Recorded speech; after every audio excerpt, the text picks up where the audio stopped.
কালারটা সুন্দর। এজন্যই তো বলছি তুমি জিজ্ঞেস করছো যে কি কি বানালে মানুষ মশলা জিনিসের মধ্যেই থাকে। তাহলে কিসমিস দেওয়া যেতে পারে একটু না? কিশমিশও দেওয়া যায়। তুমি ফ্রাইড রাইসে কিশমিশ খাইছো? এইটুকু আদা না আরো এটার উপরে একটু পানি দিয়ে দাও। না তুমি ভাজো ভাজো না।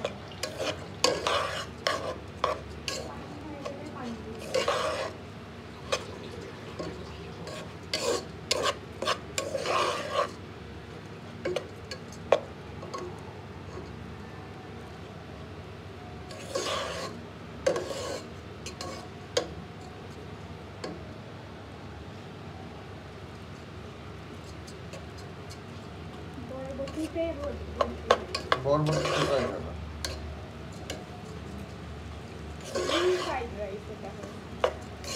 হ্যাঁ, চিরসবুজ বাংলাদেশ, চিরসবুজ ফ্রাইড রাইস।